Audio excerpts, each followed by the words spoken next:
y las modalidades del negocio jurídico. Quisiera comentarles primero que subí a internet, al Educandus, la guía de trabajo para hoy en la tarde.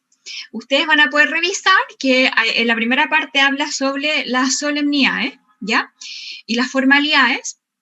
Luego viene una parte breve que se refiere a la representación. ¿Por qué? Porque dentro de las modalidades del negocio jurídico encontramos las modalidades tradicionales, que son la condición, plazo y modo, que nosotros ya vimos a principio del curso a propósito de la clasificación del negocio jurídico, pero además se ve aquí la representación, ¿ya? Que probablemente les voy a tener que pedir que lo estudien ustedes autónomamente. Más abajo en la guía van a encontrar una parte que habla sobre las modalidades de las obligaciones. Entonces, esa otra parte no corresponde propiamente o enteramente a la materia de negocio jurídico, pero la quise adjuntar porque les puede servir para estudiar igualmente. ¿Por qué? Porque es una materia que se revisa ahora y es una materia que se vuelve a revisar después en Derecho a Obligaciones. En ese sentido, si van a resolver la última parte de la guía, contesten lo que puedan contestar con la materia del curso de Teoría del Negocio Jurídico, ¿ya? Y el resto se los quise acompañar igual por si alguno tiene mayor inquietud o bien por si quieren guardarla para el próximo año, ¿ya? ¿Alguna duda o comentario? Creo que la Nadia tenía unas preguntas sobre la guía de trabajo de objeto que vamos a revisar después del break. Ya no sé si alguien tiene también otras guías, ha podido resolver las guías y tiene dudas, también la podemos resolver después del break. ¿Algún otro comentario que alguien quiera hacer? Ya, entonces voy a empezar a grabar. Por si acaso cuando yo corto al tiro es porque si me paso de cierta cantidad de minutos ya no puedo subir en la cuestión de internet, así que por eso cuando terminamos trato de cortar lo antes posible. Ya, entonces vamos a revisar los efectos del negocio jurídico.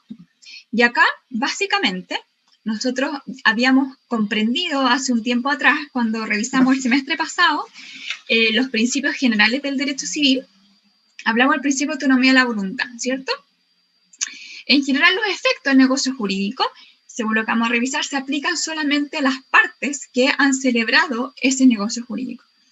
Y los efectos en general se refiere básicamente a los derechos y obligaciones que surgen del negocio jurídico. Aquí, Víctor Vial, si ustedes se fijan, clasifica los efectos en esenciales, naturales y accidentales, muy ligado con los elementos de negocio jurídico esenciales, naturales o accidentales. Entonces, básicamente, lo mismo, pero lo traduce a los efectos, ¿ya? Revisemos ahora, en primer lugar, quiénes son partes y quiénes son terceros. ¿Por qué? Porque nosotros ya indicamos que lo normal, en Chile al menos, es que el negocio jurídico se aplique solamente a las partes. Las partes, desde luego, son aquellos que han concurrido a la celebración del negocio jurídico, ¿ya? La que han concurrido a la celebración del negocio jurídico. Recordemos, esto lo vimos ya al principio del curso, que las partes pueden estar integradas por una o varias personas. Por eso no es lo mismo parte o persona, y básicamente la parte implica o ya ha incorporado un centro de interés. Ya así, por ejemplo, la parte vendedora tiene por interés vender y la parte compradora tiene por interés comprar, ¿ya? En el caso de los negocios jurídicos unilaterales, la parte, esto también lo revisamos, toma el nombre de autor. Por ejemplo, el testamento, por ejemplo, la oferta, por ejemplo, una declaración unilateral de la voluntad, ¿ya? Sin perjuicio de que en algunos casos, además, el autor es denominado por el legislador de alguna manera. Por ejemplo, en el testamento, el autor pasa a ser llamado el testador. Bueno, luego encontramos los terceros, que son aquellos individuos que no han concurrido a la celebración del negocio jurídico. Y acá la doctrina distingue, esto lo hace Hernán Corral, pero también lo hace Víctor Vial, distingue entre los terceros absolutos y los terceros relativos, ¿ya? Terceros absolutos son aquellos individuos a los cuales en ningún caso son alcanzados por los efectos del negocio jurídico, y terceros relativos son aquellos a los cuales puede alcanzar alguna parte de los efectos del negocio jurídico, ¿ya? Entonces, ¿quiénes son estos terceros relativos? Aquí se citan 3 ejemplos. La doctrina tradicional, A ver si puedo sacar la cámara. La doctrina tradicional cita como ejemplo de terceros relativos, es decir, individuos a los cuales, si bien no han concurrido a la celebración del negocio jurídico, pueden verse alcanzados por los efectos. Encontramos en primer lugar los herederos a título universal, ¿ya? Y agregan los herederos a título singular. Vamos a ver la diferencia entre uno y otro. Habíamos nosotros señalado hace un tiempo atrás, a ver, podemos quizás retornar a esa lámina.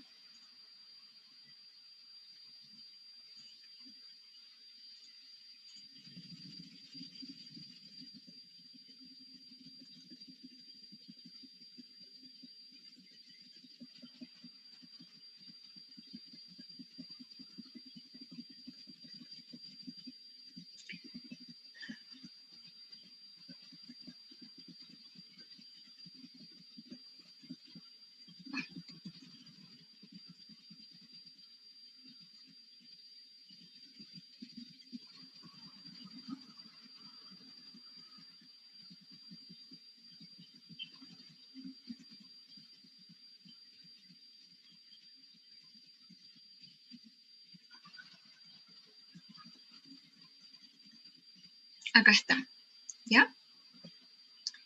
A ver.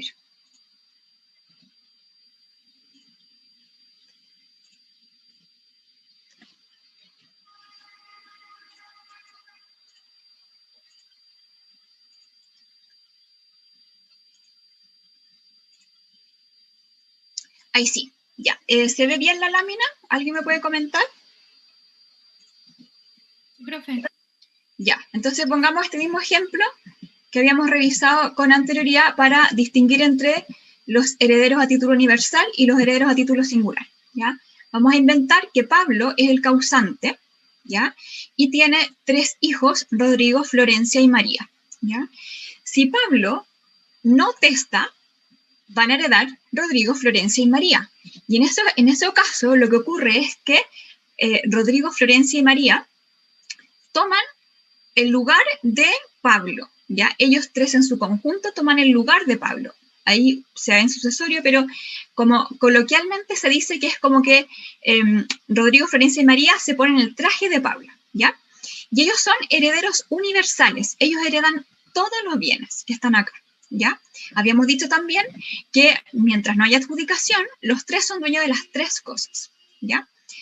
En cambio, por ejemplo, si es que Pablo decide redactar un testamento y le deja por el testamento esta casa, por ejemplo, a Rodrigo, en ese caso Rodrigo deja de ser heredero a título universal y es heredero a título singular. En este caso se llama legatario, ¿ya? Imagínense ustedes que le deja, por ejemplo, qué sé yo, un mueble del siglo XV, ¿ya? En ese caso es un legatario, puesto que la herencia se refiere a un bien singular. En cambio, si es que se refiere a la herencia completa, es un heredero universal. ¿Se entendió? ¿Dudas respecto de eso? Bueno, volvamos entonces a nuestros terceros.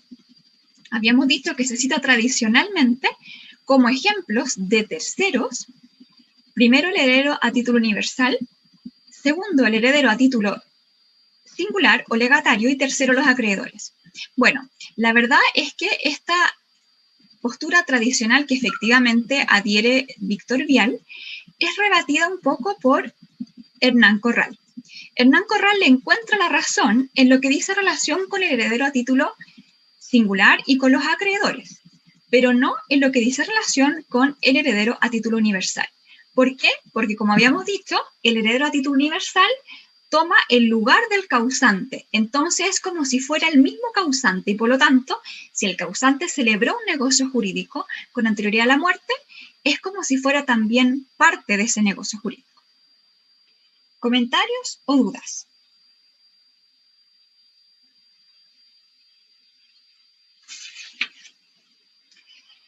Ya, entonces dijimos nosotros que, por regla general, en Chile, el contrato o el negocio jurídico produce efectos solo para las partes, es decir, tiene un efecto relativo. Así, en 1545 dice: todo contrato legalmente se da una ley para los contratantes. Perdón, disculpen. Quise volver a grabar y se me fue esta cuestión. Ahí está. Entonces, por regla general en Chile, los negocios jurídicos tienen un efecto relativo, es decir, producen obligaciones y derechos solamente para los contratantes. Esto es lo normal, ¿ya? Así se desprende el artículo 1545, y establece entonces el efecto relativo de los contratos. Y esto implica entonces que sea una derivación del principio de autonomía de la voluntad. Esto lo vimos a propósito precisamente de la autonomía de la voluntad el semestre pasado. ¿Por qué estoy obligada? Porque yo quise, ¿cierto? Porque yo celebré el negocio jurídico. No puede ser quedar yo obligada si no quise. Por ejemplo, que venga otro sujeto a celebrar un negocio jurídico obligándome a mí sin que yo lo haya autorizado a representarme. Entonces, se ha planteado hoy en día este efecto relativo del negocio jurídico. Recordemos que estamos todavía en la era de la codificación. Ya no sea tan así, y se ha planteado que hoy en día el negocio jurídico produce efectos absolutos. ¿Ya? Esta es una teoría que lo que propone es el negocio jurídico es una realidad finalmente, no es solamente una entidad jurídica, y que una vez que nace la vía del derecho, finalmente produce efectos erga omnes, es decir, para todos los hombres. ¿Ya? ¿Qué es lo que propone Hernán Corral frente a esta tesis, verdad? Hernán Corral lo que dice es, aquí no es que se expandan los efectos del negocio jurídico, sino que lo que tenemos que distinguir son dos cosas. Primero, los derechos y obligaciones que nacen del negocio jurídico, y eso siempre tendrán un efecto relativo. Y otra cosa distinta es el nacimiento del negocio jurídico como una entidad fáctica, que es así que puede ser, tener un efecto más amplio. ¿Ya? Es decir, una cosa es que, por ejemplo, de la compraventa entre Sigrid y Bárbara, las obligaciones nazcan solo para ellas, y otra cosa muy distinta es que todos nosotros vamos a reconocer que ellas celebraron un negocio jurídico. Entonces, en ese sentido, Hernán Corral reconoce que este negocio jurídico no es desconocido por nosotros, pero no produce efectos para nosotros. ¿Ya? ¿Comentarios o dudas? Profe, ¿por qué la parte que dijo delante se llama legatario y no legitimario? Porque son distintos. Mira, lo que pasa es que, o sea, de nuevo, se ve en derecho sucesorio. Legatario, o sea, hay varias clasificaciones de los herederos. Mira, en el caso de los legitimarios, lo que estamos atendiendo es a aquellos individuos a los cuales la ley dice a estas personas hay que dejarle algo. Por ejemplo, los hijos, el cónyuge, si existiere, ¿ya? Entonces, pero no se refiere a si está heredando algo singular o algo universal. ¿Sí? Son cosas totalmente distintas. En cambio, el legatario, en lo que tenemos que fijarnos para ver si es legatario o heredero a título universal, es si es que le están dejando una universalidad, si está heredando una universalidad o si está heredando, algo específico. Si es algo específico, es legatario. Gracias, profe. ¿Ya? De nada. ¿Algún otro comentario? Bueno, entonces, en resumen, el negocio jurídico produce efectos solamente para las partes, que es el efecto relativo al negocio jurídico. Hoy en día, unas tesis un poco más actuales han planteado la posibilidad de que el negocio jurídico tenga efectos absolutos o expansivos. ¿Por qué? Porque es una realidad fáctica. Hernán Corral, frente a esto, lo que dice es, hay que distinguir, ¿cierto?, los efectos del negocio jurídico en tanto derechos y obligaciones que surgen del negocio jurídico son solo para las partes. Y el resto de lo que hace simplemente es aceptar, por ejemplo, la existencia de ese negocio jurídico, pero no surgen derechos y obligaciones para las otras partes. ¿Ya? ¿Dudas o consultas? En ese sentido, lo que propone Hernán Corral es que los efectos respecto de terceros, los verdaderos efectos respecto de terceros, no reconocemos o no reconocemos que se celebró un negocio jurídico, son excepcionales, ¿ya? Y particularmente, aquí se citan los siguientes casos, ¿ya? Como atenuantes o excepciones al efecto relativo, es decir, casos en los cuales efectivamente el contrato o el negocio jurídico tendría efectos más allá que para las partes que celebraron el negocio jurídico. Podemos estar de acuerdo o en desacuerdo, ¿ya? Pero al menos se los voy a mencionar.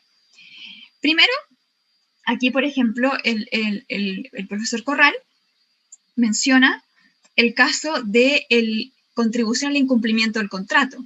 Es decir, por ejemplo, si es que un tercero contribuye a que otro sujeto no cumpla con un contrato con el cual está obligado, ahí para el tercero podrá surgir, por ejemplo, una acción indemnizatoria, ¿ya? Pero en ningún caso lo vamos a hacer parte del contrato. Por otra parte, encontramos, bueno, también el contrato colectivo en derecho del trabajo. Estoy dejando entrar otras personas. El contrato colectivo en el derecho de trabajo, en que ahí las mayorías finalmente pueden llegar a decidir por otros sujetos que a lo mejor no consintieron en ciertas condiciones. Entonces, ahí tenemos un caso en el cual efectivamente la voluntad de la mayoría puede afectar incluso a personas que no concurrieron con su consentimiento a ese acto, ¿ya? Por ejemplo, piensen ustedes también a veces en las comunidades de copropietarios, a veces las mayorías también deciden por las partes que o no han concurrido a la asamblea, por ejemplo, o que se han manifestado en un sentido diverso. Luego encontramos la acción directa, ¿ya? La acción directa procede de un tercero a una parte del contrato, ¿ya? Les voy a poner un ejemplo. Pensemos que, a ver, nosotros todos, o los que manejan, ¿verdad? Cuando tú pagas la patente, además tienes que pagar un seguro de responsabilidad civil para daños a terceros, ¿ya? Entonces, por ejemplo, no sé, vamos a inventar que la Bárbara iba manejando su auto y contrató con la compañía X un contrato de seguro de responsabilidad civil. Y la Bárbara atropelló a Diego. El dañado es Diego, ¿ya? Pero no obstante, Diego se va a ver beneficiado, obviamente, por el seguro de responsabilidad civil. ¿A quién hay que pagarle? A Diego, la indemnización, aunque Diego no sea parte del negocio jurídico, porque las partes son la Bárbara y la compañía de seguros. ¿Hasta aquí alguna duda? ¿Vamos bien? Ya. Entonces, ¿en qué consiste la acción directa? En estos casos, la acción directa consiste en que el legislador le otorga al tercero, o sea, a Diego, la posibilidad de dirigirse directamente en contra de la compañía de seguros, ¿verdad? No en contra de la Bárbara, sino que en contra de la compañía de seguros. Obviamente, eso le otorga una mayor protección a Diego, puesto que tiene dos patrimonios contra los cuales se puede dirigir, el patrimonio de Bárbara y el patrimonio de la compañía de seguros, ¿ya? En Chile, esa acción directa está establecida expresamente para estos seguros obligatorios automotrices. En los demás seguros de responsabilidad civil es discutido. De hecho, la mayoría entiende que no rige esta acción directa, ¿ya? Asimismo, encontramos otro ejemplo de acción directa, que lo cita el profesor Corral, que está en el artículo 2003, regla quinta, que lo vamos a revisar. Por favor, busquen también su artículo 2003, regla quinta, ¿ya? Voy a leer el encabezado. Dice, los contratos para construcción de edificios celebrados con un empresario que se encarga de toda la obra por un precio único prefijado, se sujetan además a las reglas siguientes. Quinto, si los artífices u obreros empleados en la construcción del edificio han contratado con el dueño directamente por sus respectivas pagas, se mirarán como contratistas independientes y tendrán acción directa contra el dueño. Pero si han contratado con el empresario, no tendrán acción contra el dueño, sino subsidiariamente, y hasta la concurrencia de lo que les deba el empresario. Si encontramos otro ejemplo de acción directa, pero reconocido en el Código Civil. Encontramos también otro ejemplo de atenuantes a el efecto relativo de los contratos en la responsabilidad civil por productos, que es una materia que, si se alcanza, se ve en derecho de daño. ¿En qué consiste esto? Bueno, consiste en que, a propósito de la responsabilidad por productos, ha quedado un poco obsoleta esta distinción entre la responsabilidad contractual y extracontractual determinada según si es que se ha celebrado un negocio jurídico o no. Piensen ustedes, por ejemplo, que Diego compra un paté en un supermercado lo lleva para su casa, este paté tiene salmonela, todos se intoxican, ¿ya? Toda la familia se intoxica, y la pregunta es, bueno, ¿contra quién me dirijo? ¿Quién puede accionar? ¿Cierto? Porque el único que contrató fue Diego, ¿cierto? Entonces pareciera ser que es un poco ridículo que si todos sufrieron lo mismo, que Diego pida responsabilidad contractual porque es parte del negocio jurídico y luego los otros pidan responsabilidad extracontractual puesto que son terceros, siendo que todos sufrieron lo mismo. Viceversa, ¿contra quién se pueden dirigir? Si nosotros decimos que afecta únicamente esta realidad al contratante, solamente se podrá dirigir contra el vendedor. Pero quizás podemos hoy en día extender la responsabilidad también a lo mejor al fabricante. Entonces ahí vemos otro caso en que desde la teoría, este es un caso que no está regulado en Chile, se ha intentado explicar que esta distinción entre terceros y partes para esta parcela de responsabilidad ha quedado obsoleta. ¿Ya? ¿Dudas o consultas? Bueno, y finalmente vamos a revisar estos otros dos supuestos, que son la estipulación por otro y la promesa de hecho ajeno. Aquí está. Primero, la estipulación por otro. Dice el artículo 1449. Cualquiera puede estipular a favor de una tercera persona, aunque no tenga derecho para representarla, pero solo esta tercera persona podrá demandar lo estipulado. Y mientras no intervenga su aceptación expresa o tácita, es revocable el contrato por la sola voluntad de las partes que concurrieron a él. Constituyen aceptación tácita los actos que solo hubieran podido ejecutarse en virtud del contrato. Entonces, en este caso, lo que ocurre es que se establece un beneficio en favor de un tercero que no es parte del contrato, ¿ya? Aquí, por ejemplo, el profesor Corral dice, por ejemplo, alguien dona un campo a un sobrino con la carga modal, o sea, con el modo de pagar una pensión vitalicia a una tía anciana. Las partes del negocio jurídico son el sobrino y el tío, ¿verdad? El sobrino y el tío. Y el tercero beneficiado es esta señora anciana, ¿ya? Entonces, en este caso, una vez que ha habido aceptación del tercero beneficiado, ya no se pueden arrepentir. Pero en cambio, antes de la aceptación del tercero beneficiado, las partes se pueden arrepentir. Este derecho sería, por lo tanto, revocable. ¿Alguna duda? Ya. Además, agrega esta norma, dice, el tercero, o sea, el beneficiario, puede demandar lo estipulado. Por lo tanto, las partes del contrato no pueden demandar lo estipulado, sino que queda a discreción del tercero beneficiado. ¿Cuál es la naturaleza jurídica de esto, verdad? ¿Por qué surge de este negocio jurídico un deber o una obligación, un derecho en favor de un tercero? Y aquí la doctrina no se encuentra contesta. Algunos dicen que es una oferta a la abuelita en este caso. Sería un caso de agencia oficiosa porque uno actuó en beneficio del tercero o eventualmente una declaración unilateral de la voluntad. O sea, uno de los individuos se obliga solo respecto de un tercero que no ha intervenido en el negocio jurídico.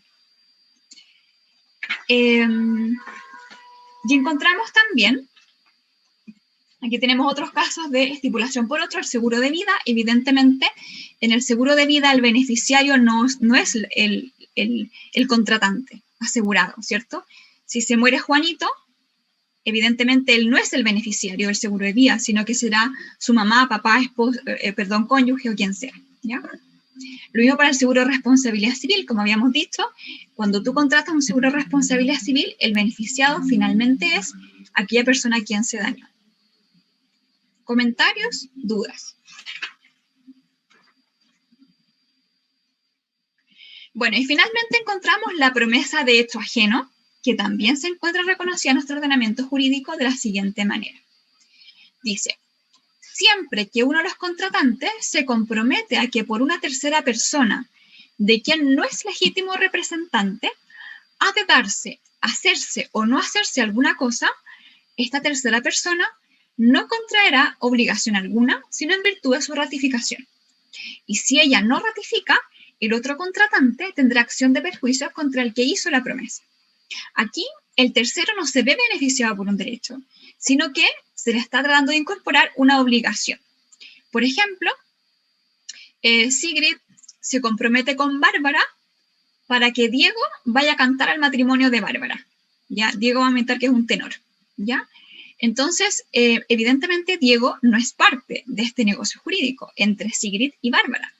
Y por lo tanto, Diego no puede quedar obligado. Recordemos que la obligación en el esquema del código surge principalmente del consentimiento de las partes. Estoy obligado porque quise, ¿ya?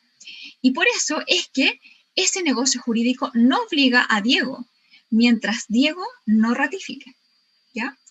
Yo no puedo andar, qué sé yo, otorgando obligaciones sin que la otra parte o el deudor hubiera consentido en esa obligación, ¿ya? Sin perjuicio de esto, por ejemplo, si Diego no ratifica, Bárbara puede demandar por perjuicios a Sigrid. Ya, evidentemente lo más probable es que no pueda pedirle a Sigrid que vaya a cantar, porque el tenor es Diego, ¿cierto? Pero sí puede pedir a Sigrid que le indemnice todos los perjuicios que ha sufrido en razón de este incumplimiento, ¿ya? Al igual que en el caso anterior, la naturaleza jurídica, en este caso de esta institución, se discute y puede ser también una declaración unilateral de voluntad, una agencia oficiosa o la ley. Pero aquí Hernán Corral agrega también la posibilidad de que sea el contrato la fuente de la obligación de Diego siempre que Diego concurra con su consentimiento y ratifique. ¿Ya? ¿Comentarios o dudas? Profe, una consulta sería un caso de tercero. Hay peluquerías, por ejemplo, como Palumbo, que ¿Ya? ellos son la marca, entonces uno ve, claro, dice voy a Palumbo, pero resulta que las personas que trabajan ahí, por ejemplo las manicuristas, ellas te entregan una boleta aparte cuando tú te realizas un servicio con ella. Y cada boleta tiene como el nombre de la manicurista, no es como que todas actúen bajo el nombre de Palumbo. Entonces, ¿podría ser un tercero Palumbo en ese sentido, por ejemplo?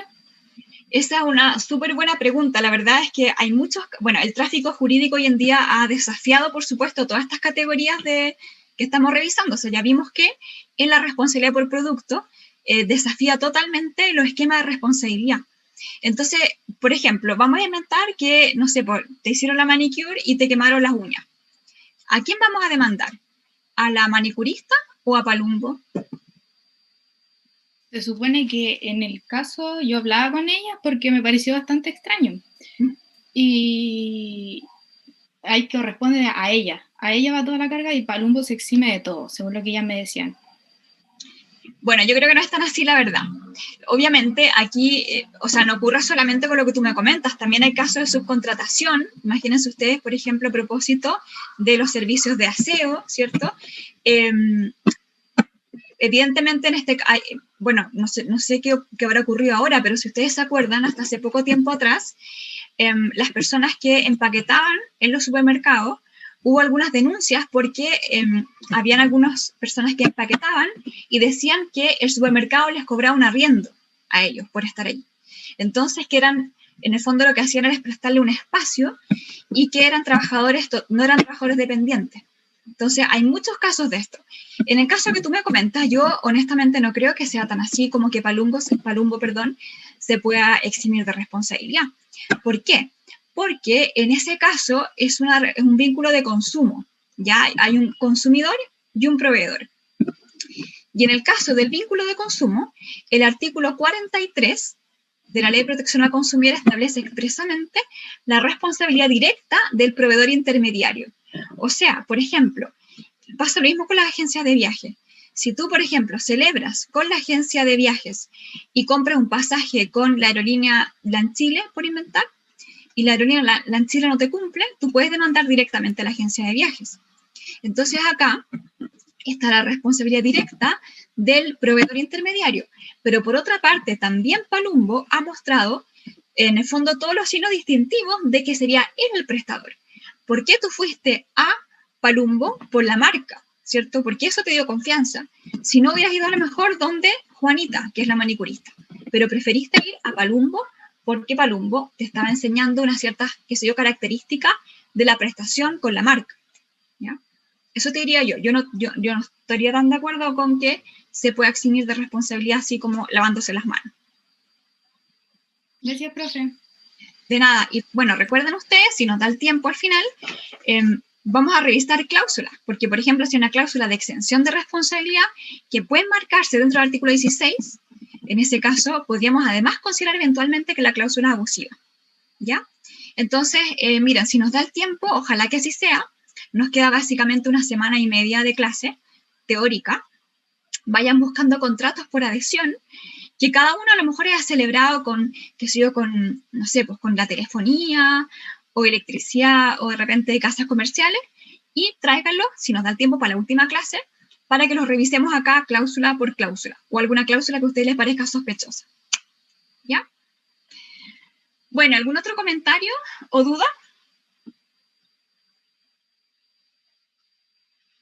Efectivamente, ese es un ejemplo, el que decía Sigrid, en que el tráfico jurídico ya nos está diciendo, pareciera ser, que necesitamos regular estas estructuras nuevas, ¿cierto? Ya nos quedamos un poco atrás con esta distinción entre terceros y partes, ¿verdad? El tráfico jurídico nos está exigiendo algo más. Bueno, finalmente llegamos a las modalidades del negocio jurídico. Aquí, como les decía, la guía de trabajo, la segunda parte de la guía, resuelvan lo que puedan, ¿ya? Lo que puedan contestar con la materia de este curso. Lo otro lo vamos a dejar para el derecho de obligación. Las modalidades yo me quedo un poco más tranquila. Aquí lo que no alcancemos a ver hoy, les voy a pedir por favor que lo revisen ustedes el texto de Corral, porque las modalidades ya las vimos en parte a propósito de la clasificación de negocio jurídico y por otra parte se vuelven a revisar después a propósito del derecho de obligaciones. ¿Ya? Entonces más me importa que podamos ver nulidad con mayor detalle, que eso sí que no se vuelve a ver. Entonces, las modalidades, aquí dice son elementos accidentales que designan un evento futuro de cuya realización dependen los efectos de un negocio jurídico. Esa definición hay que tomarla en un sentido restrictivo. ¿Por qué? Porque me está en el fondo diciendo que las modalidades son siempre elementos accidentales. Cuando sabemos nosotros que las modalidades, y esto lo revisamos al principio del curso, pueden ser elementos accidentales incorporados por las partes, pero que también es posible que lo incorporen entonces el legislador, como la condición resolutoria tácita, ¿ya? O incluso pueden ser incorporados por el legislador, pero con un carácter esencial, como el plazo o la condición en el contrato de promesa. Entonces, esta definición tradicional hay que tener un poco de ojo, ¿ya? Víctor Vial dice que son cláusulas que se incorporan a un acto jurídico con el fin de alterar sus efectos normales. De nuevo, lo mismo, ojo, porque se está refiriendo básicamente a los efectos accidentales o eventualmente naturales. Pero sabemos que hay casos en los cuales el legislador incorpora la modalidad, ¿ya? Aquí, por ejemplo, en Hernán Corral, les voy a leer la definición, en la página 630, dice, se conocen como modalidades del negocio jurídico aquellas estipulaciones a través de las cuales el autor o las partes alteran la forma en que se despliegan sus efectos, ¿ya? De nuevo, la misma idea de que se trata de elementos accidentales. Que es una posibilidad de entenderla, ¿ya? Es una posibilidad de entenderla. Las modalidades son excepcionales, por reglas generales, negocios jurídicos puro y simple, y por lo tanto, las normas que lo impongan o la cláusula que la imponga tiene que ser interpretada restrictivamente. Por regla general, las introducen las partes, o sea, coincide con la definición de Víctor Vial y con Hernán Corral, pero podemos agregar que hay casos en los cuales el legislador la incorpora, ¿ya? Por ejemplo, en los contratos bilaterales, lleva incorporada una condición, que es la condición resolutoria tácita, ¿verdad? La compraventa también, ¿se acuerdan cuando revisamos el artículo 1813? Las cosas que no existen, compraventa de cosas que no existen, pero que se espera que exista, ¿ya? Lo mismo la condición, la propiedad fiduciaria. Y en general, las modalidades se suelen incorporar en los negocios jurídicos patrimoniales. Usualmente los de familia no se puede, ¿ya? O sea, aquí nadie se puede casar a plazo o bajo condición, ¿cierto? Eso, la verdad es que no existe. Las modalidades tradicionales son la condición, el plazo y el modo, ¿ya? La condición, el plazo y el modo. Pero como dijimos que las modalidades pueden conllevar la modificación de cualquier efecto natural o normal de negocio jurídico, es que también encontramos otras modalidades que no son ni condición, ni plazo, ni modo, ¿verdad? Es cualquier elemento que altera el efecto natural. Y así, por ejemplo, encontramos también la representación, la solidaridad y la indivisibilidad. La representación se ve este año, y les voy a pedir por favor que lo estudien en el texto de Corral, y la solidaridad y la indivisibilidad se ve el próximo año en Derecho de Obligaciones. Les voy a contar brevemente de qué se trata. Por ejemplo, Sigrid y Bárbara le piden prestado 1 millón de pesos a Diego, ¿ya? ¿A quién le puede pedir y cuánto le puede pedir Diego? ¿Le puede pedir Diego el millón completo a la Sigrid o el millón completo a la Bárbara? ¿O tiene que pedirle 500.000 a cada una?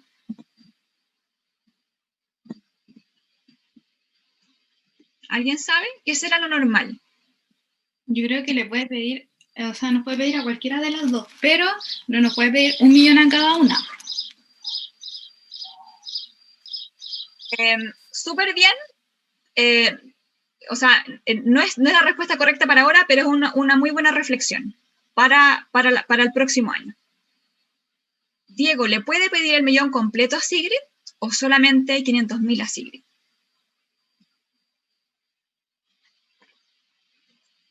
Si no se dice nada, la obligación se llama una obligación mancomunada, en que solamente, o simplemente conjunta también, en que solo le puede pedir la mitad a Sigrid y la mitad a la Bárbara, ¿ya?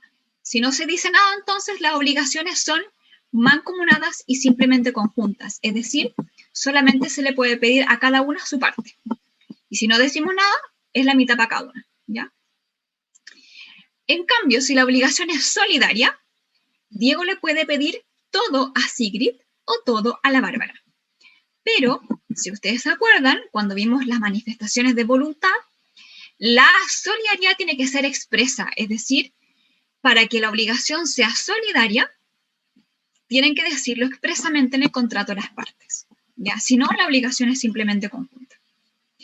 Pero como bien dice Sigrid, en el caso de las obligaciones solidarias, cuando ha sido expresada, Diego solo le puede pedir 1 millón a Sigrid o el millón a la Bárbara, ¿verdad? Pero no puede pedirle a cada una el millón porque habría enriquecimiento sin causa. Eso, muy en términos generales, es la solidaridad, ¿verdad? Lo normal, si no decimos nada, obligación mancomunada, pero podemos incorporar o alterar el efecto normal y pactar la solidaridad, ¿ya? En el caso de la indivisibilidad, vamos a inventar que la Sigrid y la Bárbara le deben a Diego un perro, ¿cierto? Evidentemente, hay la obligación, hay que cumplirla, o sea, la tiene que cumplir una sola, pero no porque lo hayan pactado, sino que por la naturaleza de la obligación. No puede la Sigrid pagarle con las 4 patas y la Bárbara con el resto del cuerpo. Por la propia naturaleza de la obligación, hay que cumplirlo conjuntamente, ¿ya? Por cierto que la indivisibilidad, vamos a revisar después, no es necesario que haya más de un deudor, ¿verdad? No es necesario. Pero si hay más de un deudor, se produce el mismo efecto que la solidaridad, ¿ya? Y la indivisibilidad puede ser pactada también. Es decir, por ejemplo, si la naturaleza de la obligación se puede cumplir por partes, se puede pactar de que el cumplimiento tiene que ser íntegro. ¿Comentarios o dudas? ¿Observaciones, casos que tengan, que quieran decir?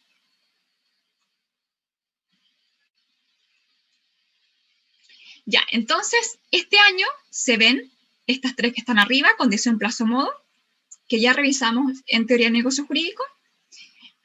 Se ve representación, que les voy a pedir por favor que lo puedan ver el texto de Corral. Y el próximo año vamos a revisar solidaridad e indivisibilidad, ¿ya? En los escasos minutitos que nos quedan, les voy a pedir que hagamos de nuevo un repaso de la condición, el plazo y el modo, ¿ya? La condición, ¿alguien se acuerda lo que es la condición?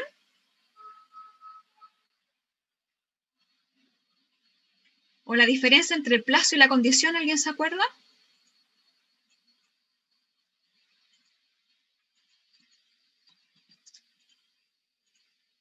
Ahí tiene un esquema que por favor les pido se lo aprendan. La condición es el hecho futuro e incierto del cual depende el nacimiento o la extinción de la obligación, ¿ya? En el caso del plazo es un hecho futuro y cierto, del cual depende el nacimiento o la extinción de la obligación, ¿ya? Recordemos acá, si miramos solamente acá la definición, dice el hecho futuro e incierto, del cual depende el nacimiento o la extinción de la obligación. La condición se clasifica en resolutoria o suspensiva, según si cuando se cumple produce el nacimiento o la extinción de la obligación o del derecho recíproco, que son lo mismo. Por ejemplo, si yo le digo a la Sigrid, Sigrid, te regalo mi auto si es que tú pasas derecho de teoría del negocio jurídico. El hecho futuro incierto es que la Sigrid pase, por supuesto, teoría del negocio jurídico, que esperamos que sea así. En ese caso, cuando ella pasa el curso, ¿nace el derecho o se extingue el derecho?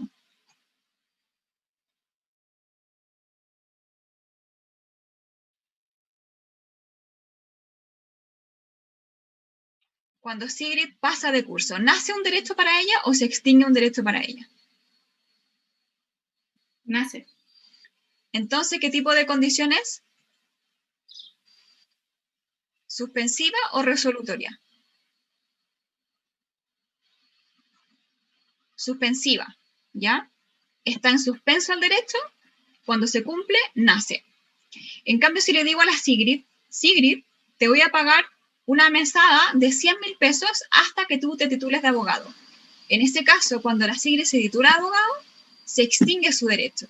Y por lo tanto, la condición pasa a ser resolutoria. ¿Ya? ¿Comentarios o dudas? No, está bien. Ya.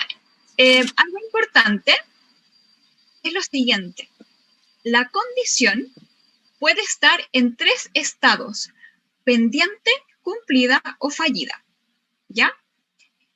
A ver. Tomás, ¿estás ahí? ¿Sí? Ya. Yo le dije a la Sigrid, tú pasas acto jurídico, te regalo un auto. ¿Cuándo la condición está pendiente?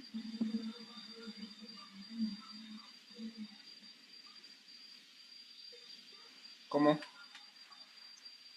¿En qué consiste la condición? Primero, yo le dije a la Sigrid, si tú pasas acto jurídico, te regalo un auto.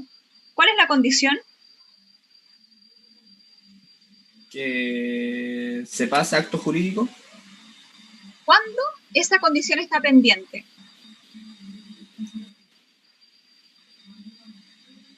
Mientras está cursando acto jurídico, se podría decir. Mientras se lleva a cabo el proceso. Mientras no lo pasen. Mientras no lo pase. Muy bien. ¿Cuándo está cumplida? Una vez que ya lo pasó. Que lo pasó. ¿Y cuándo estaría fallido? Si no lo logra pasar. Pero puede volver a tomar el curso.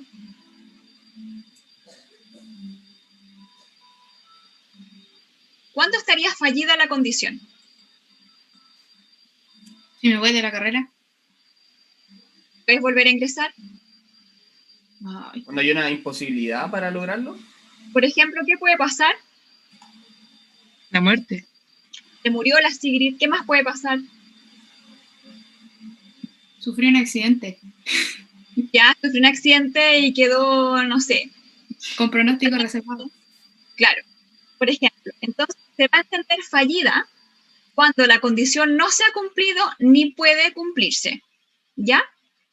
¿Se entiende hasta acá? Entonces, evidentemente no se puede cumplir, por ejemplo, si la Sigrid se murió. Y en ese caso, el derecho se radica en mí, ¿cierto? Yo ya sé que no le voy a tener que pagar un auto a nadie.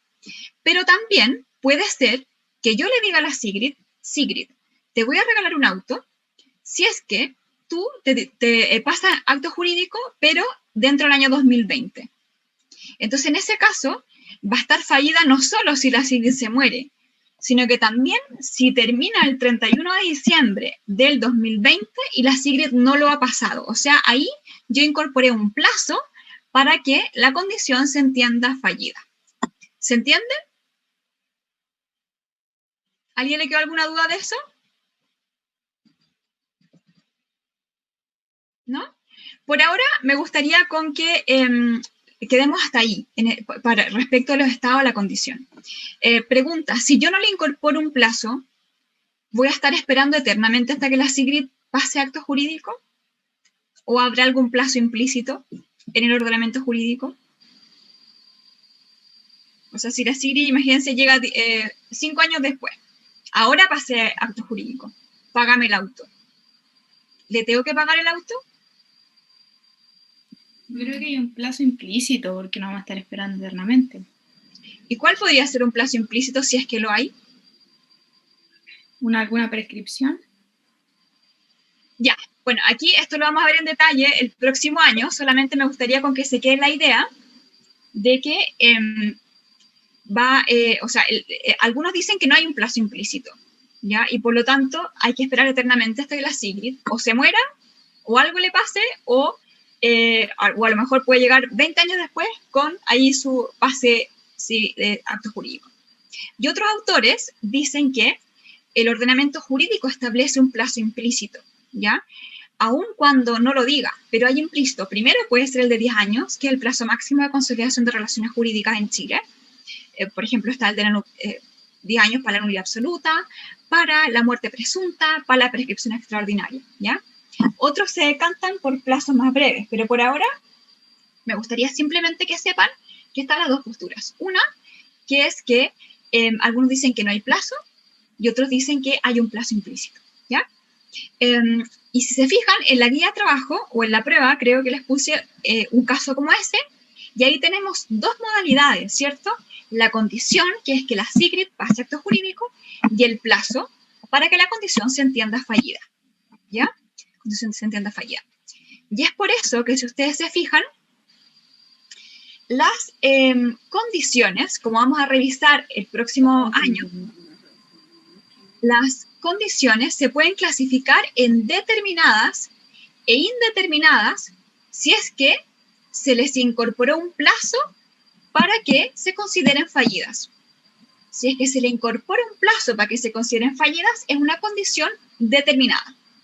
O sea, en el caso concreto, yo le digo a la SIGRID, te regalo un auto, si pasas negocio jurídico el 2020, esa condición es suspensiva y determinada, ¿ya? En cambio, si yo le digo, te regalo un auto, si es que tú pasas acto jurídico, esa condición es suspensiva, pero indeterminada. Por supuesto, para aquellos autores que dicen que el ordenamiento jurídico otorga un plazo implícito, no existen las condiciones indeterminadas. ¿Comentarios o dudas? Ya, clasificación de la condición. Ya habíamos visto suspensiva y resolutoria, si según cuando se cumple, nace un derecho o se extingue.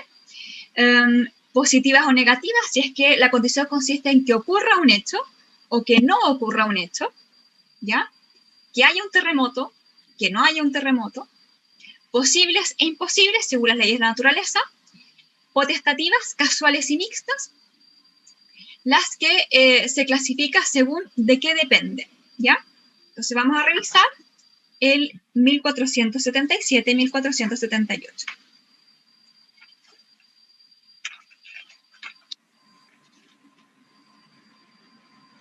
(1477) dice, se llama condición potestativa la que depende de la voluntad del acreedor o del deudor. Casual, la que depende de la voluntad de un tercero o de un acaso.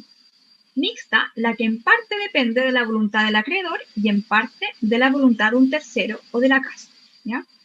Son nulas las obligaciones contraídas bajo una condición potestativa que consiste en la mera voluntad de la persona que se obliga. Si la condición consiste en un hecho voluntario de cualquiera de las partes, valdrá, ¿ya? Entonces, son condiciones potestativas si es que la condición depende del deudor o el acreedor. Por ejemplo, yo le digo a la Sigrid, te regalo el auto si es que tú pasas acto jurídico. ¿Ya? Ahí depende del acreedor, de la Sigrid. ¿Ya? Casual, si depende de un tercero del acaso. Por ejemplo, le digo a Sigrid, te regalo el auto si es que Tomás pasa acto jurídico. O si es que mañana hay un terremoto. Y la mixta, si en parte depende de la voluntad del acreedor, en parte depende de la voluntad de un tercero o del acaso. ¿Ya? Las condiciones son válidas, salvo las condiciones que consistan en la mera voluntad de la persona que se obliga. Por ejemplo, yo le digo a la Sigrid, te regalo el auto cuando yo quiera. En este caso no estamos hablando de un hecho que depende de alguna de las partes, sino que de mi sola voluntad. Y por lo tanto, según lo que vimos al principio del estudio de la voluntad, no habría seriedad en la obligación. ¿Comentarios, dudas, observaciones? Luego encontramos el plazo, que es un hecho futuro y cierto, del cual depende el nacimiento o extinción de un derecho. Y acá, al igual que en la condición, como cuando se cumple depende el nacimiento o la extinción, se clasifica el plazo en plazo extintivo o plazo suspensivo. ¿Ya? Por ejemplo, le digo a la Sigrid, te regalo el auto en un mes más. Cuando se cumple el plazo, en ese caso, nace un derecho para Sigrid y por lo tanto es un plazo suspensivo. En cambio, si yo le digo a la Sigrid, te voy a dar una mesada, hasta el 31 de diciembre, cuando se cumple el plazo, Sigrid pierde. Y por lo tanto, sería un caso de plazo extintivo. ¿Ya? Los estados, nosotros habíamos dicho que la condición podía estar pendiente, cumplida o fallida, ¿cierto? En el caso del plazo, como yo sé que sí o sí va a pasar, solamente puede estar pendiente o cumplido. No puede estar fallido, porque sabemos que va a ocurrir. ¿Comentarios? ¿Dudas? ¿Observaciones? Profesora. ¿Y? Nadia. ¿Pero qué pasa si la persona igual se muere antes de que se cumpla el plazo? ¿Va a quedar como pendiente? Por ejemplo, yo te dije a ti, te regalo el auto el 31 de diciembre de 2020. ¿Eso? Sí. Ya.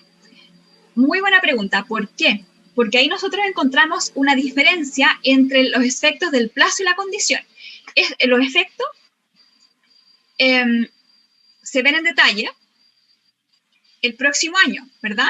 Pero efectivamente, como uno es cierto, va a producir ciertos efectos, y como el otro es incierto, que es la condición, va a producir efectos distintos, ¿ya?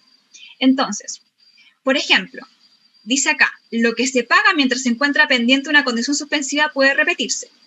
En cambio, lo que se paga mientras se encuentra pendiente un plazo suspensivo no está sujeto a repetición. ¿Por qué?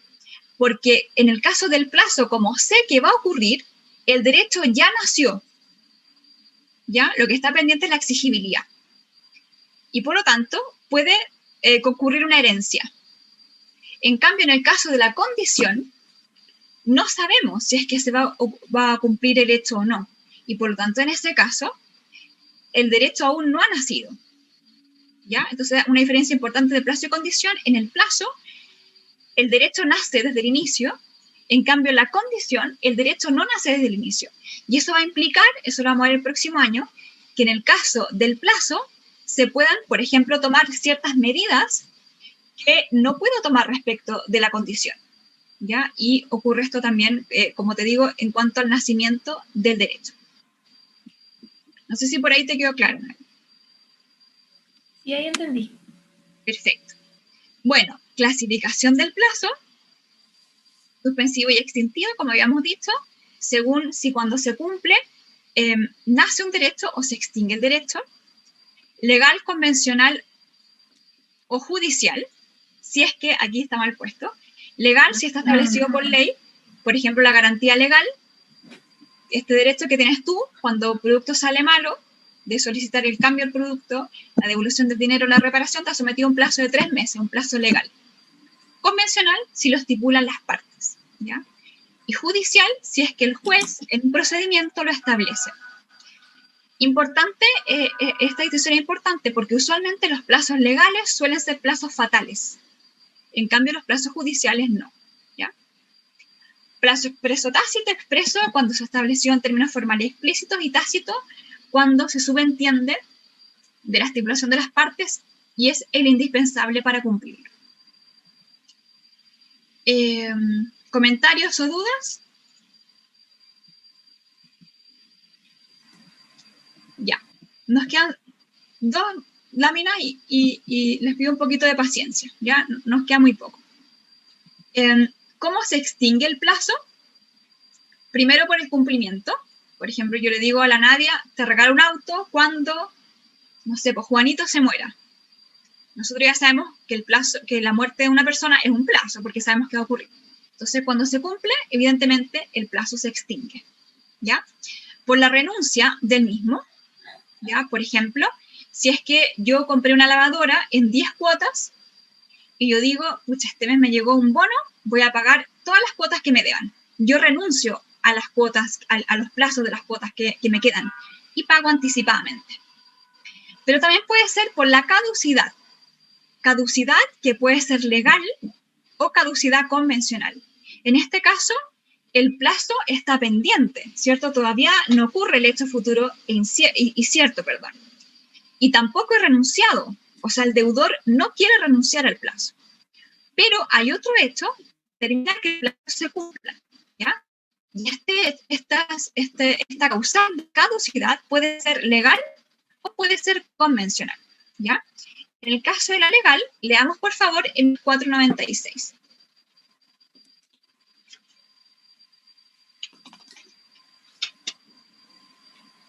En 1496 entonces establece las causales de caducidad legal del plazo. Dice así: el pago de la obligación no puede exigirse antes de expirar el plazo, sino, 2 puntos. Primero, al deudor que tenga dicha calidad en un procedimiento concursal de liquidación o se encuentre en notoria insolvencia y no tenga la calidad de deudor en un procedimiento concursal de reorganización.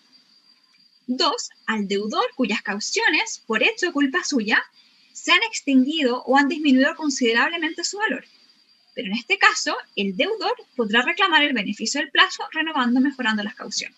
En el fondo, lo que pasa acá es que el legislador dice, si es que hay un riesgo, el fundamento que está detrás de esto es, si hay un riesgo de que el deudor no pague, por ejemplo, el tipo quebró, entonces se acelera el plazo de las deudas que le quedan.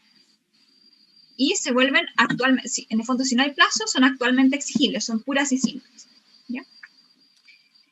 Y encontramos también las causales de caducidad convencional. ¿Ya?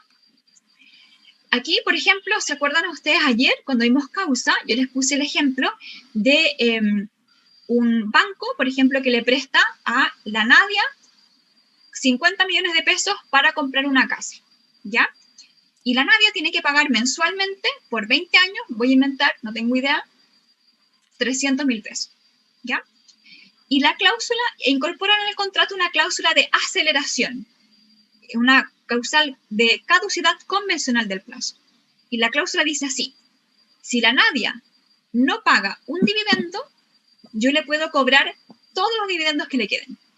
Y si ustedes se fijan, lo que está pasando ahí es que los otros dividendos que están todos sometidos a un plazo, yo los acelero. O sea, se extingue el plazo y todos los otros dividendos se vuelven actualmente exigibles. ¿Ya? Evidentemente lo normal será que si yo no tengo para pagar un dividendo, menos aún voy a tener para pagar los 40 millones que me quedan. ¿Ya? ¿Se entendió? Bueno, por supuesto, la licitud de estas cláusulas de aceleración también han sido puestas en entredicho. Ha sido muy cuestionada esta cláusula de aceleración, sobre todo cuando está en un contrato por adhesión. ¿Ya? En un contrato libremente discutido, quizás no tanto, pero en un contrato por adhesión han sido muy discutidos su licitud. ¿Ya? El CERNAC acaba de sacar, de hecho creo que ayer, una circular interpretativa que se refiere precisamente a la licitud de estas cláusulas de aceleración. Bueno, finalmente el modo. Perdón, se fue. Ahí está.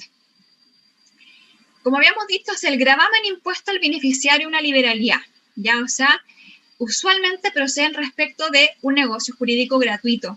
Por ejemplo, lo que habíamos dicho hace un momento atrás, el ejemplo que nos daba Hernán Corral. Yo le dejo una casa a Juanito, pero Juanito tiene la carga de pagarle una mensualidad a la abuelita no sé cuánto, ¿ya? Entonces, el modo se suele identificar con la carga, ya con la carga. Si ustedes se fijan acá, el cumplimiento del deber va en directo beneficio del acreedor, o sea, del que tiene que cumplir con el modo, ¿ya? Si yo cumplo con el modo, entonces, bueno, me haré acreedor entonces de la casa o de lo que sea, ¿ya? Delego una casa para que instales el hogar de ancianos, ¿ya? Como habíamos dicho nosotros también hace un tiempo atrás, la fuerza obligatoria del modo es muy discutida, porque no es una condición. Entonces, si yo, por ejemplo, aquí delego una casa para que instales un hogar de ancianos, si yo no instalo el hogar de ancianos, surge la duda de si es que me pueden o no revocar el otorgamiento de la casa, ¿ya? ¿Por qué? Porque no estoy diciendo te lego la casa para que instales el hogar de ancianos y si no lo haces, entonces debes devolver la propiedad de la casa. Ahí tenemos un modo más una condición resolutoria. Pero si solo digo te lego una casa para que instale un hogar de ancianos, la fuerza obligatoria del modo es muy discutido. Por eso es muy importante que ustedes en su momento, si les toca redactar algún negocio jurídico y quieren redactarlo con un modo o condición, bueno, que si lo van a hacer por la vía del modo, que además idealmente incorporen una condición resolutoria. ¿Dudas o consultas? Bueno, les pido disculpas porque me pasé unos minutos, pero hemos terminado las modalidades tradicionales. Como les decía, por favor estudien ustedes la parte de la representación.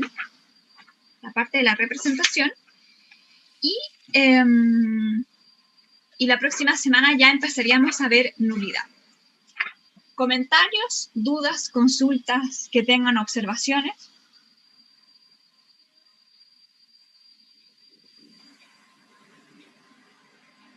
¿Todo bien? Les voy a subir igualmente el PowerPoint, ¿ya? ¿Alguna otra duda, consulta, que tengan observación, comentario? Bueno, entonces invito a los que quieran hacer preguntas de las guías de trabajo que se queden y que lo puedan hacer ahora.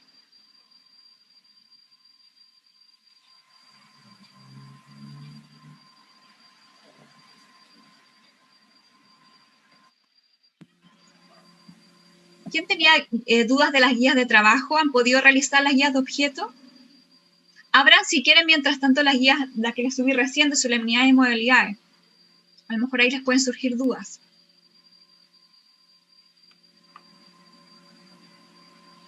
Como les decía, hemos terminado ya la parte teórica de la clase y los invito a los que tengan dudas de las guías a que las puedan realizar.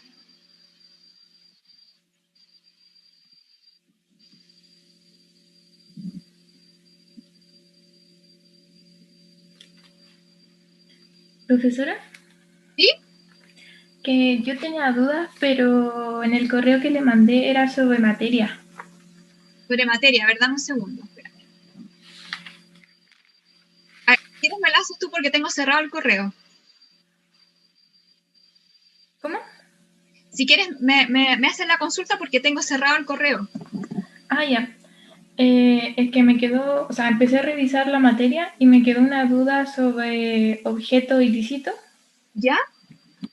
A ver, ¿en qué parte? Deme un segundito. Sí, no te preocupes si tenemos tiempo.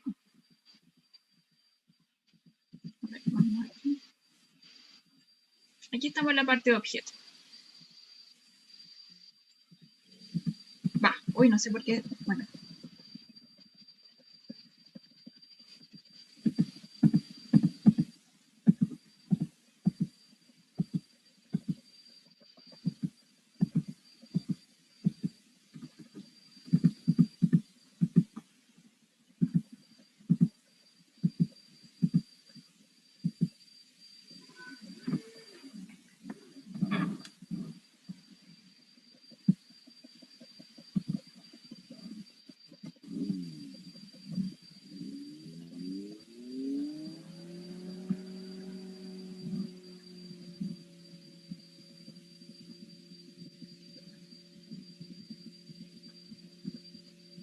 Ya, aquí estamos en la parte de objeto. Ya, profesora, es sobre el artículo 1464. De 1464, ¿ya? Sí, específicamente los últimos dos numerales, el tercero y el cuarto. Dame un segundo, vamos a buscarlo.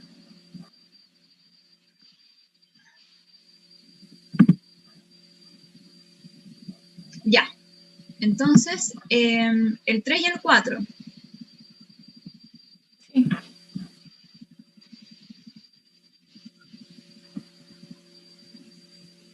El 3 y el 4. Ya, mira, dice acá, Sí, justamente. las cosas embargadas por decreto judicial, salvo autorización judicial o consentimiento del acreedor. ¿Ya? Y el 4 dice, a ver, vámonos a la norma mejor completa. ¿Dónde está?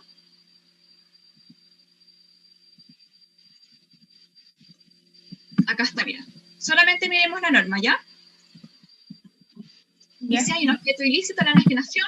Número 3, de las cosas embargadas por decreto judicial, a menos que el juez lo autorice o el acreedor consienta en ello. Y número 4, de especies cuya propiedad se litiga sin permiso del juez conocer el litigio. Entonces, ¿cuál es tu duda en particular de estas dos? Es que no entiendo cuál es la diferencia entre el tercero y el cuarto. Ah, ya, mira, en el caso de las cosas embargadas, aquí no estamos discutiendo la propiedad de una cosa, ¿ya? Vamos a inventar. Imagínate que tú le compras a la Constanza un auto, ¿ya? Y tú, por lo tanto, le tienes que pagar 5 millones de pesos, ¿ya? Tú no le pagas los 5 millones de pesos. Entonces, la Constanza, ¿qué hace? Si tú no le pagas, me demanda.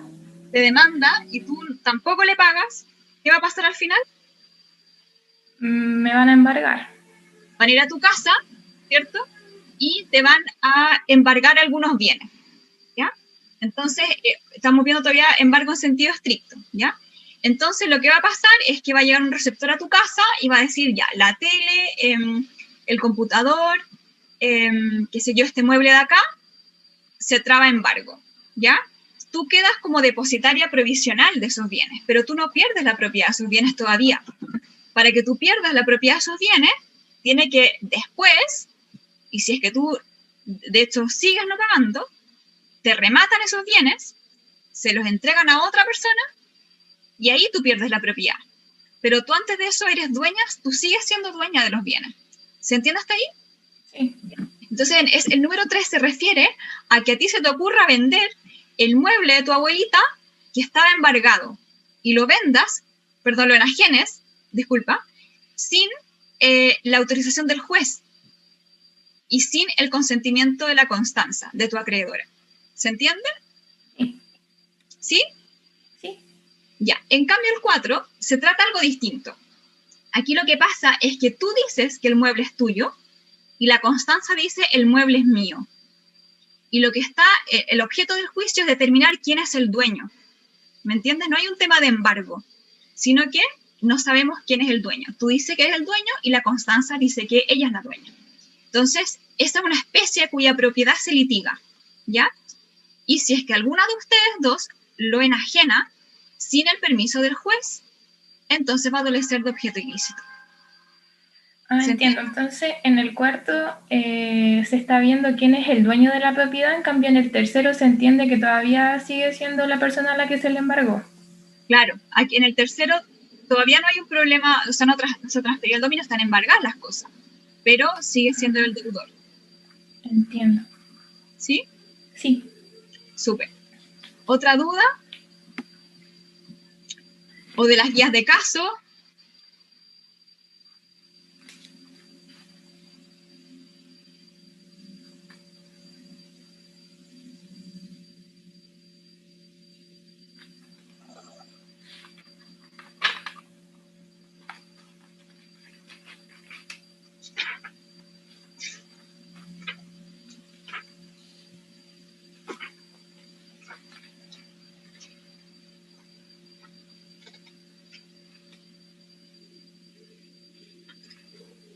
Hagamos una cosa, hagamos un break ahora de 15 minutos y el que tenga dudas, las puede realizar después de 15 minutos. ¿Ya? Hagamos un pequeño break de 15 minutos para que aprovechen de revisar si quieren. Y son las 15:35. A las 15:50, el que tiene dudas, entonces vuelve a plantearlas. ¿Ya?